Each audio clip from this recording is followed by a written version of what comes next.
Mercredi le 15 octobre 2025. Mercredi le 15 octobre. Ah oui, on est déjà à la moitié du mois. L'année est presque finie. Hein. Il reste novembre et décembre. 2 mois et demi et c'est fini. Oui, comme toujours, aller chercher je vais dire la sagesse du jour. Aller chercher la carte d'électeur.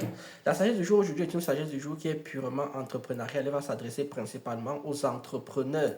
Voici donc la sagesse du jour. Elle dit ceci. Lorsque vous développez votre activité, le plus important,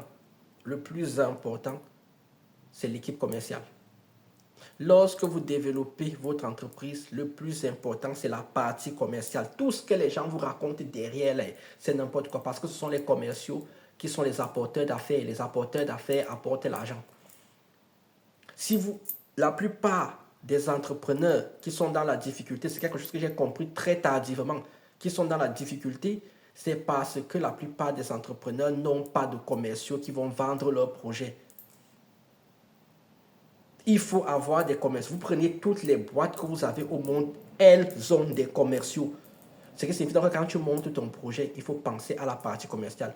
Tout le monde est toujours obnubilé à la partie uniquement marketing et à la partie financière, mais il y a toute la partie commerciale qu'il faut bien installer.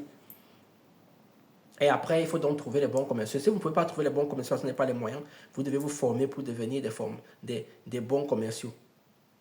Je vais vous donner un petit exemple en fait de quelque chose qui fait souvent la différence.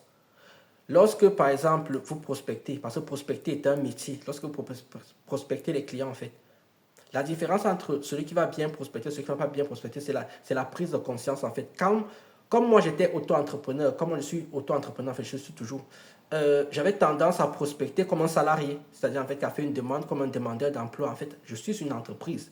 Je dois faire des choses qu'une entreprise fait. Exemple, très simple. Quand j'ai prospecté un client, je vais proposer un déjeuner. Tu vois, si tu es salarié, par exemple, tu ne proposeras jamais un déjeuner à tes frais. Et ça, ce sont les commerciaux qui t'enseignent ça au fur et à mesure. Moi, j'ai appris ça tout seul. Je travaille pour une boîte maintenant. J'ai écouté leur réunion à l'oreille. J'ai fait, ah putain, donc c'était ça le secret depuis le début. Oui, la prospection, ça marche comme ça. Et une fois même que tu as les clients, il faut encore fidéliser les clients en leur donnant des petits cadeaux à gauche et à droite régulièrement. C'est comme ça que ça marche et c'est comme ça que tu te développes. La partie commerciale est la partie la plus importante. Pensez toujours à la partie commerciale quand vous allez faire votre projet. J'ai besoin de commerciaux qui vont aller me chercher des clients qui vont ramener l'argent. Et comment fidéliser les clients là derrière. Ou alors je dois apprendre à aller chercher les clients. Donc il y aura toujours une partie financière. Donc les gens qui vous disent qu'ils ont commencé de zéro sont devenus milliardaires sont des menteurs. Sur ce, qu'est-ce que vous dites? Moi je vous dis tchuss.